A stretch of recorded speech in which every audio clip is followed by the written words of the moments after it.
जय हिंद दोस्तों। Civil zone classes में आप लोगों का स्वागत है। आज का वीडियो पढ़ाई का नहीं है, मतलब पढ़ने और पढ़ाने से नहीं है। आज ये वीडियो जो है ये संबंधित है, चाहे रिलेटेड है कि आप लोग पढ़ाई कैसे करें। बहुत से स्टूडेंट जो हैं ये कह रहे हैं कि टाइम टेबल नहीं बना पा रहे हैं कि कैसे हम लोग पढ़ाई करें। 19 जून को लेखपाल का एग्ज़ाम है। जुलाई के पहले वीक में आपको पता है ग्रुप डी का एग्ज़ाम है। फिर उसके बाद 18 सितंबर को पीईटी का फिर से यूपी पीईटी का फिर से एग्ज़ाम है और जुलाई में ही यूपी पुलिस नोटिफिकेशन आ जाना चाहिए। बहुत ज़्यादा उम्मीद है कि यूपी पुलिस का नोटिफिकेशन आ जाएगा। तो ये तो क्वेश्चन जो हम बात आपसे कर रहे हैं वो सर्टेन है। सर्टेन माने निश्चित है कि इतने तारीख को होगा, इतने तारीख को इसको किया जाएगा। लेकिन आगे और भी एग्ज़ाम है, नेक्स्ट मंथ और भी आ सकते हैं, नेक्स्ट ईयर भी और आ सकते हैं। आप अब साल में कितना दिन ही बचा है, 5 या 6 महीना बचा है दिसंबर आते आते, तो बहुत से एग्ज़ाम होंगे। ठीक है, तो करना क्या है? करना यह है कि जो आगे है, सामने है, उसको देखा जाए। कई स्टूडेंट हैं जिनका लेखपाल में हो गया है, लेकिन लेखपाल में अभी तक, जबकि 19 जून को परीक्षा है, ये निर्धारित है कि 19 जून को परीक्षा होगी, लेकिन अभी तक ये अभी तक ये डिसाइड नहीं कर पाए हैं कि एग्ज़ाम कब किए, मतलब तैयारी कैसे किया जाए। ठीक है, एग्ज़ाम की तैयारी कैसे किया जाए, जबकि सिलेबस उनके पास है। यूपी पुलिस है, फिर उसके बाद आपका ग्रुप डी है। मानते हैं सबका अलग अलग कैटेगरी है, अलग अलग तरीका है पढ़ने का, अलग अलग सिलेबस है, अलग अलग स्ट्रेटजी होनी चाहिए उनको पढ़ने के लिए। लेकिन एक जो स्ट्रेटजी है वो सब में कॉमन है। सब में कॉमन ये है कि आपका जीएस स्ट्रांग होना चाहिए, आपका रीजनिंग स्ट्रांग होना चाहिए, आपका मैथमेटिक्स स्ट्रांग होना चाहिए। अब ग्रुप डी दे रहे हैं तो आपका साइंस स्ट्रांग होना चाहिए। अगर आप लेखपाल दे रहे हैं, चाहे यूपी पुलिस दे रहे हैं, तो हिंदी स्ट्रांग होना चाहिए। अब स्ट्रांग कैसे हो? जिसको नहीं आता है, बिल्कुल नहीं आता है, लेकिन एग्ज़ाम देना चाहता है, वो भी चाहता है कि मैं सफल हूँ, सफलता प्राप्त करना चाहता है, तो आखिर वो कैसे करे? आखिर वो तैयारी कैसे करे, सही दिशा में तैयारी कैसे करे और ऐसे तैयारी करे कि एग्ज़ाम निकल जाए? क्या उसकी रणनीति होनी चाहिए, क्या स्ट्रेटजी होनी चाहिए? इधर उधर कूदने फादने की कोई ज़रूरत नहीं है। पहला काम तो ये है, कूदने फादने का ज़रूरत ये नहीं है कि ये पढ़ लिए, कभी वो पढ़ लिए, कभी ये पढ़ लिए। आप एक टाइम टेबल बनाइए, टाइम टेबल बनाइए, टाइम टेबल के अनुसार चलिए। लेकिन टाइम टेबल का जरा सा भी ये मतलब नहीं हुआ कि टाइम टेबल हम बना लिए कि 2 बजे से 3 बजे तक ये पढ़ना है, 3 बजे से 6 बजे तक ये पढ़ना है, 7 बजे घूमने जाना है, 8 बजे गाना सुनना है। ऐसा कुछ नहीं, ऐसा हो ही नहीं पाता है। आप 1 से 2 दिन, 3 दिन फॉलो कर पाएंगे, कुछ ना कुछ ऐसा होगा, फिर फॉलो नहीं कर पाएंगे। तो इसलिए ऐसा टाइम टेबल ना बनाएं जो आप कर ही ना पाए। ठीक है, कोई नहीं कर सकता है। अब मान लीजिए कि हम लिख के दे दें कि 5 बजे से 6 बजे तक हमको मैथ पढ़ना है, तब तक 5 बजे कोई काम निकल आया, 6 बजे 7 बजे तक साइंस पढ़ना है, 8 बजे से 10 बजे तक खाना खाना है। पता नहीं क्या क्या दुनिया भर का टाइम टेबल लोग बनाते हैं। ऐसा कुछ मत करिए, हम बता रहे हैं क्या करिए।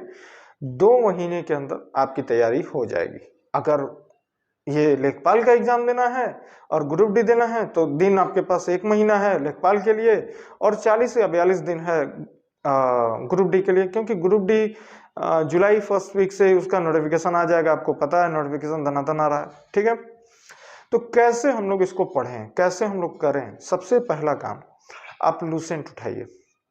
पहला काम यह है कि लूसेंट उठाइए। लूसेंट आपको मालूम है, सामान्य ज्ञान। लूसेंट उठाइए। लूसेंट में आप 4 सेक्शन इसको बांटिए। 4 सेक्शन में हिस्ट्री है, ज्योग्राफी है और इकोनॉमिक्स है, अर्थव्यवस्था है और राज व्यवस्था है, जिसको हम लोग कॉन्स्टिट्यूशन कहते हैं, पॉलिटी कहते हैं। ठीक है, तो ये 4 सेक्शन 4 निर्धारित करिए।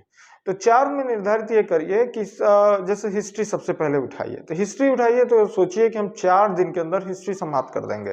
हिस्ट्री में पहले दिन बैठिए तो प्राचीन इतिहास खत्म कर दीजिए, दूसरे दिन बैठिए तो मध्यकालीन खत्म कर दीजिए, तीसरे दिन बैठिए तो आधुनिक भारत, बड़ा है तो उसको 2 दिन कर लीजिए। तो 4 दिन में हिस्ट्री समाप्त हो जाएगी। ठीक है, फिर दूसरा है ज्योग्राफी। ज्योग्राफी को भी 4 दिन दीजिए। 2 दिन में पढ़िए वर्ल्ड ज्योग्राफी और 2 दिन में पढ़िए इंडियन ज्योग्राफी, भारत की ज्योग्राफी। ठीक है, भारत का भूगोल। 2 दिन में, तो 4 दिन ये हो गया, 4 और 4 8 दिन हो गया, ठीक है। फिर उसके बाद आप कॉन्स्टिट्यूशन निकालिए, पॉलिटी निकालिए, या राज्य व्यवस्था उसको बोलते हैं, उसको निकालिए, ठीक है। उसको निकालिए, उसको भी 4 दिन दीजिए, 4 दिन में वो समाप्त हो जाएगा। अगर उसको सही से पढ़ाई किया जाए तो 4 दिन से बहुत 4 दिन लगेगा, उससे कम लगेगा, अधिक नहीं लगेगा। फिर उठाइए इकोनॉमिक्स, उसको भी 4 दिन दीजिए, तो 16 दिन में हमने इसको समाप्त कर लिया। 16 दिन में हमने इसको लूसेंट का जीएस पोर्शन समाप्त कर दिया। अब लूसेंट में 3 सेक्शन और हैं, जिसको लूसेंट कहता है जनरल साइंस, और जनरल साइंस एग्जाम में भी आता है।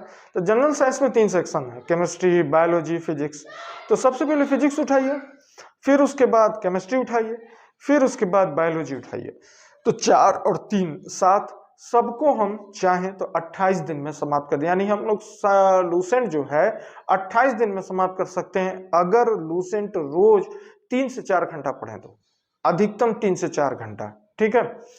इसको हम समाप्त अगर कर दिए तो मान के चलिए कोई भी एग्जाम देने जाएंगे 50% क्वेश्चन तैयार है आपका।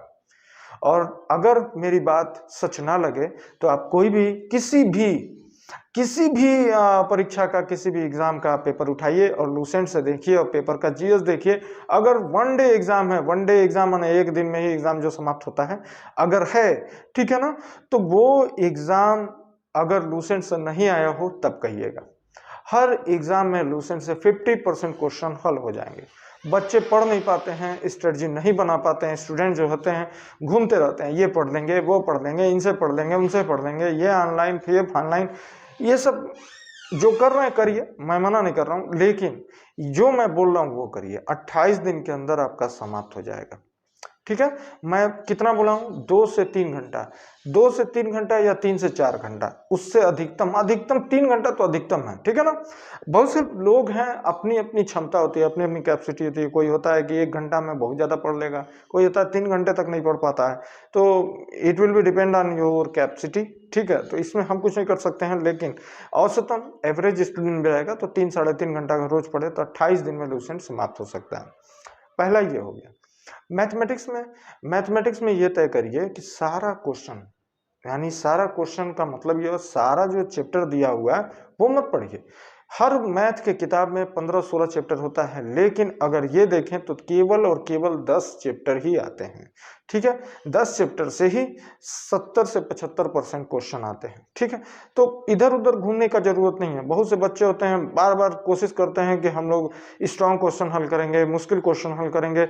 स्ट्रांग मुश्किल कुछ नहीं होता है, जब आप बेसिक तैयार होगा तो कोई भी क्वेश्चन हल कर लेंगे, कोई भी क्वेश्चन सॉल्व कर लेंगे, अगर बेसिक स्ट्रांग है तो। बेसिक कैसे स्ट्रांग होगा, तो सबसे पहले अहंकार छोड़िए। अहंकार ये है कि हम बड़ा क्वेश्चन लगाएंगे, हम भारी क्वेश्चन लगाएंगे, हम वो वाला क्वेश्चन, ये वाला क्वेश्चन लगाएंगे, ऐसा ये अहंकार होता है। अहंकार छोड़िए, छोटा छोटा क्वेश्चन लगाइए। छोटा छोटा क्वेश्चन हमारा कॉन्फिडेंस बिल्ड करेगा, और हमारा जो सोल्यूशन होता है, जो फार्मूला जो होता है, उसको हमारा एकदम दिमाग में कंठस्थ करेगा, दिमाग में एकदम याद हो जाएगा वो फार्मूला। तो इसीलिए छोटा छोटा क्वेश्चन लगाइए, क्योंकि जब हम बड़ा क्वेश्चन लगाते हैं और क्वेश्चन फंस जाता है तो फिर हमारा कॉन्फिडेंस लो होने लगता है। और कॉन्फिडेंस को हम लोग को लो नहीं करना है, हमको तो अपना कॉन्फिडेंस ऊंचा से ऊंचा बनाना है। लेकिन कॉन्फिडेंस और ज़्यादा ऊंचा इतना ना हो जाए कि वो ओवर कॉन्फिडेंस में बदल जाए, इसका भी ध्यान रखना है, ठीक है ना।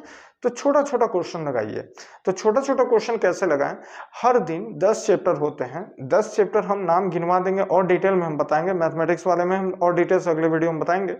लेकिन 10 चैप्टर आप जानते हैं कौन है, जो हमारे स्टूडेंट्स हैं उनको पता है कि 10 चैप्टर कौन है। जैसे प्रॉफिट एंड लॉस, लाभ हानि, औसत हो गया, अनुपात समानुपात हो गया, कार्य समय हो गया, पानी और टंकी हो गया, चाल समय दूरी, रेलवे, नाव और नदी, ठीक है, लसमस हो गया, संख्या पद्धति हो गया, सरलीकरण हो गया, फिर उसके बाद भिन्न हो गया।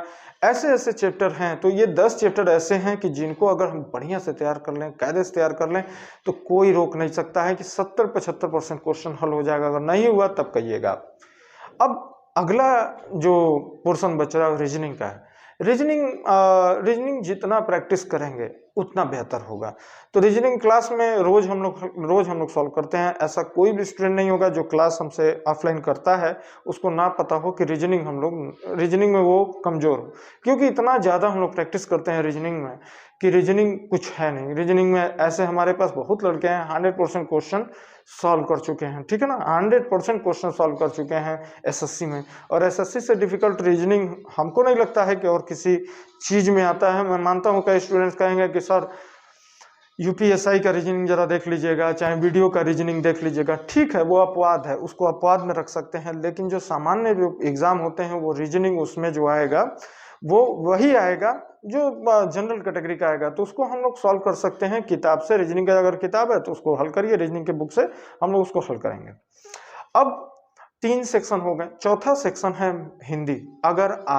अगर आप लेखपाल दे रहे हैं उसी के लिए है, लेकिन अभी जो लेखपाल नहीं दे रहा है, जिसका पीईटी में नहीं हो पाया, इतना स्कोर नहीं आया है कि लेखपाल के लिए शॉर्टलिस्ट हो सके, तब भी वो हिंदी पढ़े, क्योंकि यूपी में हिंदी और यूपी दोनों एक दूसरे से समांतर हैं, मतलब दोनों एक दूसरे के साथ हैं, ठीक है ना। हिंदी और यूपी को अलग नहीं किया जा सकता है, तो इसलिए हिंदी पढ़िए। हिंदी में क्या होता है कि हिंदी में जब हम बैठ जाते हैं पढ़ने, तो हिंदी में सबसे पहला काम हम ये करते हैं कि लगते हैं नियम और कानून पढ़ने, तो हिंदी में बोर होने लगते हैं। जबकि हिंदी में कैसे हिंदी हो सकता है, तो अगर हिंदी देखेंगे आप, तो हिंदी में पैराग्राफ में 4 या 5 क्वेश्चन पूछ लेता है। अगर बड़ा पैराग्राफ है, जैसे ज़्यादा क्वेश्चन 50 क्वेश्चन आना है, तो उसमें ज़्यादा पूछेगा। अगर 25 क्वेश्चन है जैसे लेखपाल है, तो उसमें एक पैराग्राफ आएगा, 3 से लेके 5 क्वेश्चन उसमें पूछेगा।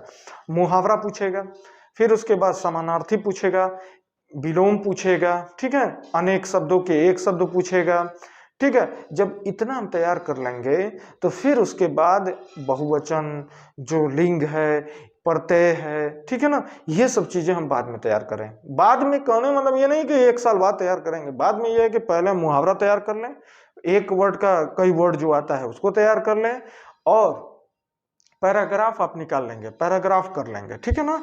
तो इतना आप हिंदी में करिए। उसके बाद अब बचता है current affair. Current affair is the most important part of the examination. Current affair बिना एग्जाम कुछ नहीं है, ठीक है। तो करंट अफेयर बहुत जरूरी है। तो करंट अफेयर के लिए हम लोग क्या करें? करंट अफेयर के लिए एक विश्वसनीय बुक आपके पास करंट अफेयर की होनी चाहिए, और उसको रोज पढ़ना है, प्रतिदिन पढ़ना है, हर दिन पढ़ना है, जब तक एग्जाम ना हो जाए करंट अफेयर। क्योंकि करंट अफेयर बहुत बड़ा रोल प्ले करेगा आपके एग्जाम में, ठीक है ना। करंट अफेयर की बुक आपके पास होनी चाहिए और विश्वसनीय होनी चाहिए। विश्वसनीय इसलिए बोल रहे हैं कि बहुत से मार्केट में ऐसे बुक्स हैं जो गलत उसका उत्तर लिखे हुए हैं, जिसका खामियाजा स्टूडेंट्स को जाके भुगतना पड़ता है एग्जाम में। जैसे कई करंट अफेयर के हम बुक में देखे हैं कि एससीओ की बैठक गलत किए हैं। एससीओ बैठक 21 में उज्बेकिस्तान में हुई है और 22 में तजाकिस्तान में होगी, तो कई में अलग अलग दिया हुआ है। तो इसको थोड़ा सा करंट अफेयर आप ये जब भी बुक खरीदिए तो विश्वसनीय बुक खरीदिए, एक ऑथेंटिक बुक खरीदिए, अच्छी बुक खरीदिए, और करंट अफेयर से आप नहीं भाग सकते हैं, ठीक है। अब इतना करने के बाद आपके पास एक प्रैक्टिस सेट होना चाहिए। प्रैक्टिस सेट किसी चीज का, जो भी एग्जाम देने जा रहे हैं उसका प्रैक्टिस सेट होना चाहिए, और रोज हर दिन पर डे एक प्रैक्टिस सेट एटलीस्ट आपको सॉल्व करना ही करना है। प्रैक्टिस, जब हम लोग प्रैक्टिस सेट करते हैं तो हमको अपनी कमियां पता चलती हैं, और स्टूडेंट्स वही होता है जो अपने कमियों पे काम करता है। जो कमी रह गई थी उस कमी को हम दूर करें, तो इससे प्रैक्टिस सेट, इसको मतलब प्रैक्टिस सेट आपके पास जरूर होना चाहिए। तो ये जो वीडियो आज हम बनाए हैं, ये वीडियो हम इसलिए बनाए हैं कि एग्जाम 1 महीने में निकाला जा सकता है। कई स्टूडेंट्स यही पूछते हैं कैसे पढ़ें, क्या पढ़ें, कैसे पढ़ें। कुछ नहीं, कल अगले वीडियो में इसी चीज को हम और डिटेल में बताएंगे। तब तक के लिए आप लोग जो हम बताए हैं उसका मंथन करिए, जो कमी लगे हो बताने में उसको दूर करिए। करेंट और लूसेंट अगर हम तैयार कर लिए तो फिर कोई रोक नहीं पाएगा, ठीक है। ये आपसे मेरा प्रॉमिस है कि कोई भी नहीं रोक पाएगा। अगर करेंट और लूसेंट हम तैयार कर लिए, मैथमेटिक्स तैयार कर लिए, हिंदी तैयार कर लिए, और तैयार करना कोई बड़ी बात नहीं है। अगर आप सीरियस हैं कि आपको नौकरी चाहिए, आपको जॉब चाहिए, तो कोई बड़ी बात नहीं है, तैयार कर ले जाएंगे। सारी कठिनाई, सारी मुश्किल आपको आसान लगने लगेगी अगर जिस दिन ये ठान लेंगे कि हाँ अब हमको तैयार करके ही रहना है। अगर आप लुंज पुंज होके पढ़ेंगे, कभी पढ़ लिए कभी नहीं पढ़े, तो फिर वही होगा। तो ऐसा ना करें, सबसे निवेदन है, सबसे रिक्वेस्ट है। अगले वीडियो में इसी चीज को और डिटेल में हम आपको बताएंगे कि हम लोग तोड़ तोड़ के कैसे पढ़ाई कर सकते हैं। लेकिन जिसका भी, जैसे कोचिंग इंस्टीट्यूट हम लोग का जो है उसमें 13 या 14 लोग सेलेक्ट हुए हैं लेखपाल के लिए। तो जो लोग सेलेक्ट हुए हैं वो लोग अपना समय जरा सा भी बर्बाद नहीं करें। 19 जून को एग्जाम है, फिर उसके बाद ग्रुप डी है। ग्रुप डी का एग्जाम हम लोग 4 साल से इंतजार कर रहे हैं। 2019 में भरा गया है, अब मौका आया है तो आप लोग सुस्त पढ़ रहे हैं। सुस्त नहीं पढ़ना है, हमको ग्रुप डी की तैयारी जबरदस्त तरीके से करनी है। जबरदस्त तरीके से करेंट, लूसेंट, और लूसेंट में सारा जो 7 पोर्शन लूसेंट का है उसको बांट लीजिए। आज से ही क्या, अभी से ही पढ़ना शुरू कर दीजिए। कोई भी क्वेश्चन अगर मैथमेटिक्स का, मान लीजिए मैथ में कमजोर हैं, तो चैप्टर पे मत जाइए, एग्जाम्पल पे जाइए। एग्जाम्पल को पहले अगर हम लोग उसको सॉल्व करेंगे तो हमारा कॉन्फिडेंस बिल्ड होगा, और जब कॉन्फिडेंस जिसके पास होता है तो वो कुछ भी करता है। ठीक है, तो मिलते हैं अगले वीडियो में। तब तक के लिए हमको आप लोग अनुमति दीजिए। जय हिंद।